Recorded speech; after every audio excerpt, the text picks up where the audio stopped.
Welcome back to the show. I'm Chad Burdett, and today we are talking with Danny Hellman, who is currently running a campaign on Zoop for Jacked Tracts. So let's bring him in, find out about him and what he is doing. Hello. Hey, Danny, how's it going? It's going good. Coming up on the final week of our Zoop campaign, so I'm just posting my heart out, trying to keep the numbers going up. Yes. Well, before we get talking about the campaign on Zoop, tell me a little bit about yourself, your history as a comic reader and a creator. Okay. Well, I'm a New York native. Um, just entered my 60th year a couple months ago, and my relationship with comics as a reader. Oh goodness, I've been reading comic books for about as long as I can remember. Started off reading uh, Marvels and DCs as a kid, and then as I got into my uh, teens, I took to the undergrounds, and that's really where my strongest influences are as a cartoonist. Is seeing the work of Robert Crumb and Spain Rodriguez and S. Clay Wilson, all those guys who I still hold in very high esteem. And in the '90s, or rather, more like the late '80s, I started my career in editorial illustration, and throughout the from the late '80s until pretty much the recent decline in print publishing. That's how I made my living, was as an editorial illustrator, and I did comics on the side, really just as a weird compulsion. Hmm. And every so often I would publish a book. You know, Sometimes they were mini comics. Earlier on, I started off doing DIY mini comics and self-published comics, and got more ambitious as the years went on. And by the early 2000s, I was doing anthologies, paperback anthologies. We did books called Legal Action Comics, volumes one and two. And then a few years after that, did a book called TYPHON. And these were anthologies that collected work by roughly 70 cartoonists from all over the world. And Jacked Tracts is kind of the latest in that line. Uh, it's it's got a lot of folks I've worked with on previous anthologies, but also a bunch of new folks that I've gotten to know on social media. There's always wonderful artists out there who you've never heard of. So so I hope that answers your question. Yeah. So let's get into it. Tell us about Jack's Tracks and the inspiration behind it. Well, it came out of a social media conversation between a few cartoonists. This was kind of at the start of COVID, probably about 3 years ago. And I don't remember who first said that wouldn't it be cool to take these classic uh, Christian comic tracks that we all grew up uh, reading and to have cartoonists reinterpret them, redraw them, and rewrite the scripts. Um, kind of in the tradition of William Burroughs' cut up technique, or the situationists did what they called détournement, where they would take panels from comic strips and cut them up and reassemble them and rewrite the dialogue, and new meaning would emerge as a Mhm. result. So that was at least how I thought it could work. And I should say that I I remember seeing Jacked Tracts when I was a kid out on Long Island and in the city. You'd find them at bus stops and train stations and weird uh, liminal spaces, dusty alleyways and parking lots, and they were. I mean, I thought they were horror comics. They were terrifying to me as a kid. Yeah. That one image of, I think it's the tract was called "This Is Your Life." It's not one of the ones we did for Jack Tracts, but it's a guy who you know makes bad choices, ends up going to hell, and some fellow who he trusted pulls off a rubber mask and reveals himself to be the devil. And I just remember finding that so arresting an image as a kid. And I'm not alone. A lot of people have been frightened by this one panel, and many other panels that Chick drew as well. I think he's arguably one of the most, if not the most influential cartoonist of the 20th century, because so many people read those things who would otherwise never read a comic book. Uh, Hmm. like I know my mother um, was a big fan of them, and she was not a comics fan and wasn't a Christian, but she read those things and they made an impact on her. And I'm sure there's millions of people out there who could say the same thing. So did I understand right that you're taking like the original, you know, Christian tracks and just making them a little jacked? Yes, we jacked them. Uh, I took six of the classic, what I thought were some of the more classic tracks, and got a whole bunch of artists lined up and assigned different pages to different artists, and just invited them to redraw the art as they saw fit. And then once all the art came back into my hands, I rewrote the script entirely. Um, as you would imagine, when you take a comic strip that was written and drawn by one person and then have, you know, a dozen or more people redraw the art without seeing what came before and what came after, uh, it's very much like a narrative corpse kind of situation where one person is drawing the top part of a figure, and then another person is drawing the middle part of the figure, and another person is drawing the bottom, and then you kind of piece them together, and something very strange appears. So, I got all the art back in. There were, ruptures in Chick's narrative that I then had to do my best with the text to try to reconnect. Hmm. And one of my concerns with the book was that was kind of mission impossible, that there'd be no way of tying these widely different, uh, wonderful drawings together into a coherent narrative. But I've been told by people who've read the advanced PDF of the book that it's readable, and they found it very funny. So I'm starting to relax those concerns. And I'm just looking at the Zoop page, and there's a long list of people who helped contribute to the book. Did you like search certain people out, or other people kind of got wind of the project and asked to be a part of it? These are mostly people that I reached out to initially. There might be a small handful who, you get a bunch of artists lined up and they say, "Hey, I've got this friend who really be great for this project." And, sometimes those are good recommendations, sometimes they're not. Um, Right. but, uh, you then have to look at them and say, "Oh, this is good stuff." And there were also some people who originally signed on to do the book and for whatever reason bailed out in the middle of it. So there's a lot of musical chairs going on with this project. Yeah.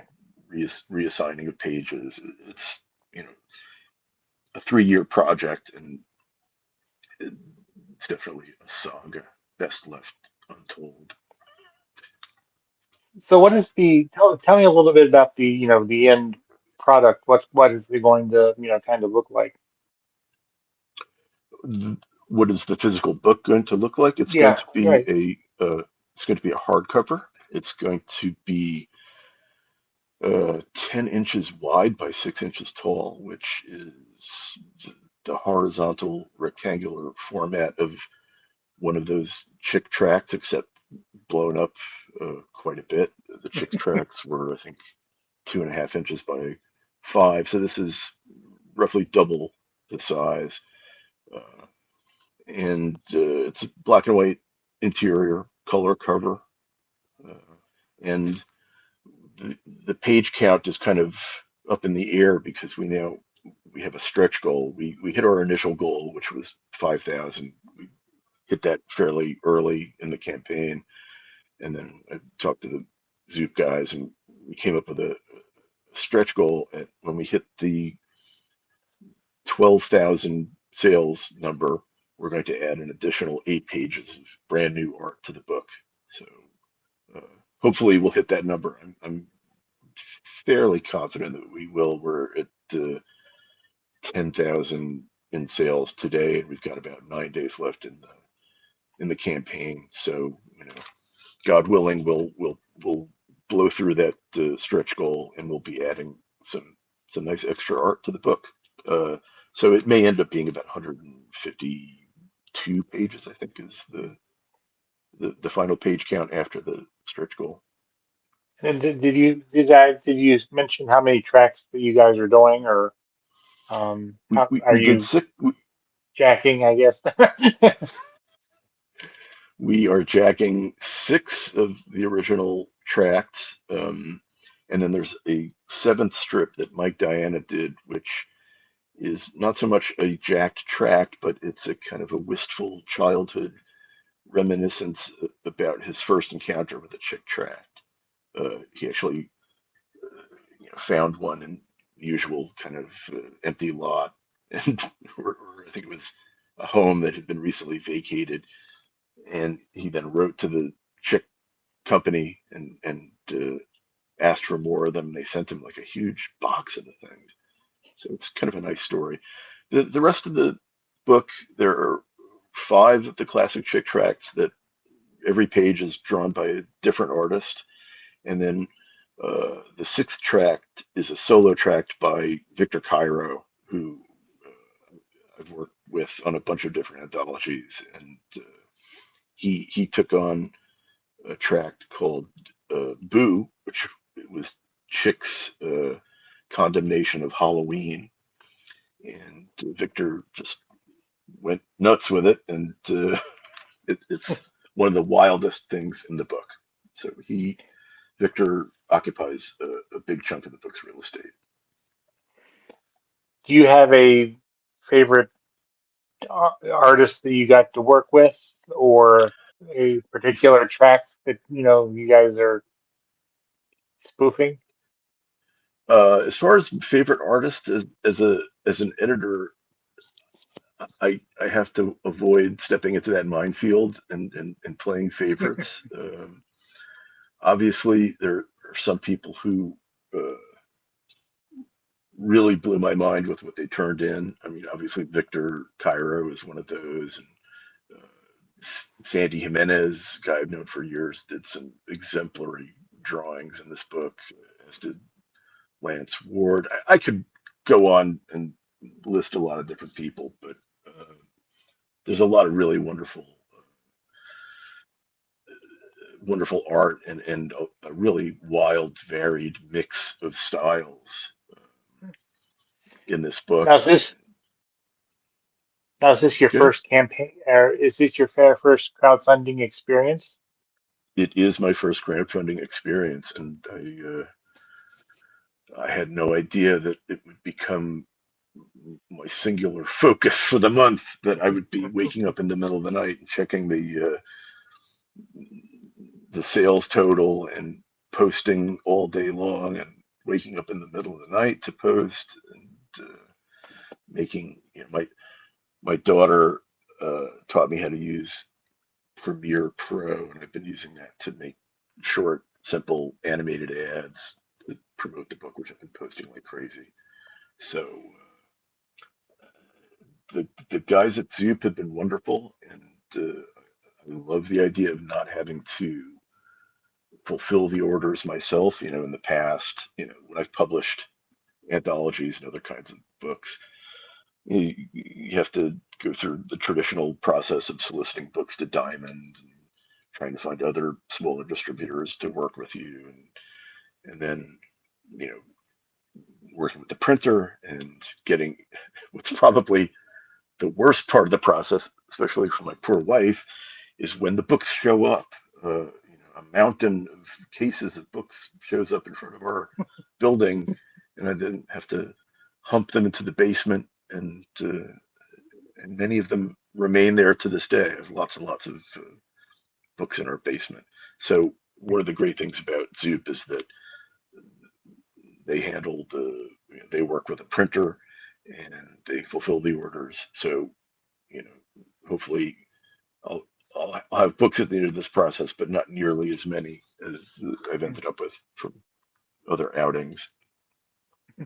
So what was did you approach Zoop or did Zoop approach you about the project? I Because approached I Zoop. know Jordan that Jordan is very proactive in looking for unique projects, and I think this is definitely a unique project.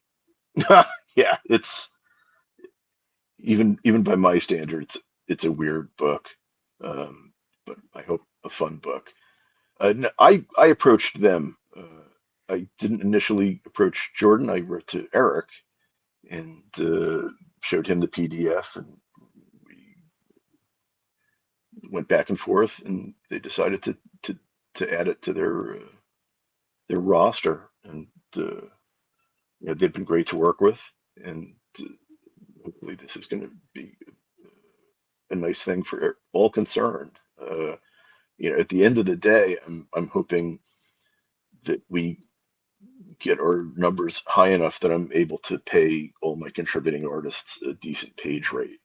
Um, the initial goal of 5K, I guess they set. I don't really know what their thinking was, but I guess they set a low goal so that we could blow through it without too much anxiety. But really, in order for me to pay folks, it's got to be 12K or above. Hopefully, we'll hit something more like 15K, and then I'll actually be Mhm. able to give people, uh, not a small fortune, but something to make it worth their while for taking part in the Tell me a project. tell, tell me a little bit about the alternative comics anthology that you Legal Action Comics that you worked on. Okay, well, Legal Action Comics came out of a lawsuit that I was involved with. This is going back to 1999 when a political cartoonist named Ted Rall wrote a very critical, and that's putting it mildly, piece about Art Spiegelman, the mouse Hmm. author for the Village Voice. And at the time, it was kind of the hottest controversy in comics that month. This really nasty hit piece that he had written accusing Spiegelman of being a tyrant of the comics and illustration world.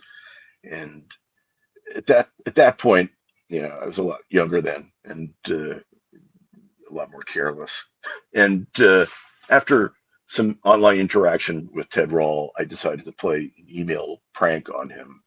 Email was fairly new, probably about 5 years into the digital era at that point, and a lot of cartoonist pals of mine and I were playing these dumb email pranks on each other where we would open up a fake account in somebody else's name and send out dumb emails. So I played one of these jokes on Ted Rall, and he sued. He then turned around and sued me for $1.5 million for what he claimed was libel and a whole bunch of other counts. And it's kind of a strange thing because, as any lawyer will tell you, it's not smart to sue somebody who doesn't have a lot of money. You're gonna spend a lot of money uh, litigating, and then at the end of the day, if they aren't already rich, you're really not going to get much out of them. So that lawsuit went on for about 5 or 6 years, and I blew through my savings, whatever savings I had at that point, um, just paying legal fees to defend myself. And the legal action comics books, there's two of them, volumes 1 and 2. They were really just kind of a way to get the word out about the case, and Hmm. so that's what those were. And they're paperbacks, they're black and white. Um, some of the contents of the books have to do with the lawsuit, and then most of the book's contents are really just whatever folks were willing to give me uh, to use in the book. So again, they're kind of eclectic mix of styles and approaches. And eventually, like I said, after about 5 or 6 years, uh, Ted Rull just stopped moving forward with the case. And this is before it had gone to trial. It was just sort of endlessly going through appeals and motions and counter motions. It never went to trial. It just kind of sputtered out. Um, and at that point, I'd been gearing up to do a third volume of Legal Action Comics. And with the lawsuit suddenly over, it seemed a dumb idea to do another lawsuit themed book. Hmm. So instead, I decided to do a full color, slick anthology, which I called TYPHON, TYPHON. And as it turns out, we're offering copies of TYPHON as add-ons in the Zoop drive. So if anybody is curious about TYPHON, um, they can pick a copy up for fairly fairly decent price. And I think it's a great book. It's got, again, I when I did those anthologies, I tended not to have an overarching theme. I was really more interested in getting artists whose work I loved and getting them to give me, some of their most recent stuff. So it's not the kind of anthology that some folks do, where it's about, oh, it's the punk rock anthology, or oh, it's Hmm. the recipes anthology. It's more of a free range uh, assortment of what I think is some really cool stuff. Nice. Is there anything else that you wanted to mention about the campaign, or what are you offering? Kind of some of the things you're offering at the different reward levels. I went a little bit nuts making merchandise to offer as add-ons, and trying to figure out where the lens is on my tablet so I can show you this stuff. Like, here's one. It's a rubber keychain, which Hmm. could also double as luggage tags. When you go to the airport and you have a bag that looks like everybody else's bag, it's good to have a nice luggage tag to identify your your bag. At least that's my experience. Made what I think are some very nice cloisonne pins. I'm hoping I'm pronouncing cloisonne correctly. Metal and enamel pins. Hmm. Uh, we have three different pins. Uh, there's those. We did a lot of stickers. Um, this is a sticker, Victor Cairo's art, and there's one of mine. There's another one of mine. So we've got stickers, we've got pins, we've got a fridge magnet that I don't have to show you, but it's the book's cover, uh, fridge magnet. Uh, So, for people who like these kind of shiny objects, I know I do. Um, there's a lot of cool stuff that they can uh, they can pick up in addition to this very strange but cool book. Well, if you'd like to give a final pitch for the book and where people can find you on social media, then I think that we can kind of wrap it up on that if that works for you. Hmm. Absolutely. I have a website, but it's a mess. There's a certain point where I was able to build websites, and at a certain point, the technology exceeded the limits of my skills. So don't go to my website. It's kind of a mess. If people want to look me up online, they can find me on social media, where I'm kind of an obsessive poster. I'm on Facebook, I'm on Instagram, I'm on Twitter X, uh, pretty much every social media platform you can think of. But I'm most active on Instagram and Twitter X, Facebook. Just do a search on Danny Hellman, and you're sure to find me. And as far as the Zoop campaign goes, I think we're down to 9 days. It's either 8 or 9 days left, so Hey, I think is really according, the big push. yeah.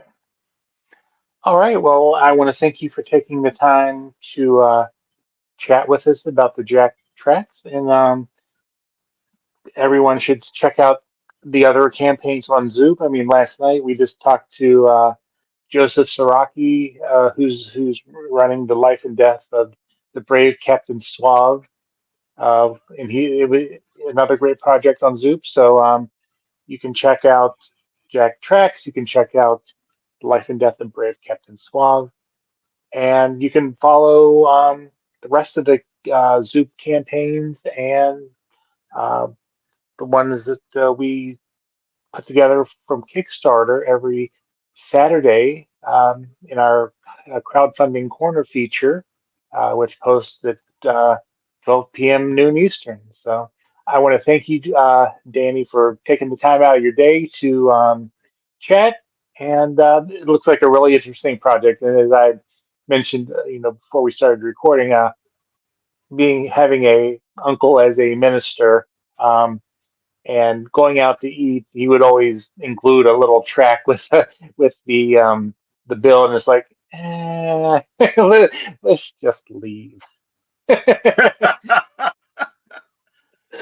Those things were everywhere. They were all over the place when I was a kid. There was no escaping them.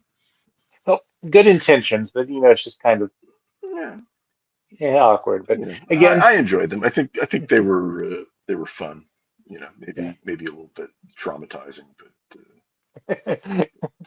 there's worse Well, content out there.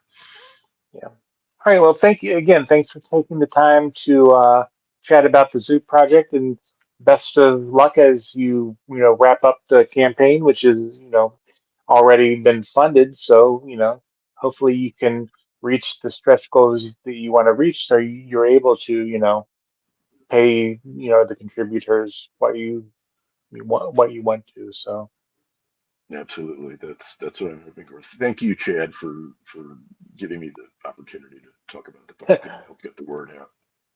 all right. Well, if you ever have any other projects in the future, then you're more than welcome back to come back and talk about those. Thank you so much. Onward and upward, as they say. Yep. All right. Well, thank you and have a great day. You too. Take care.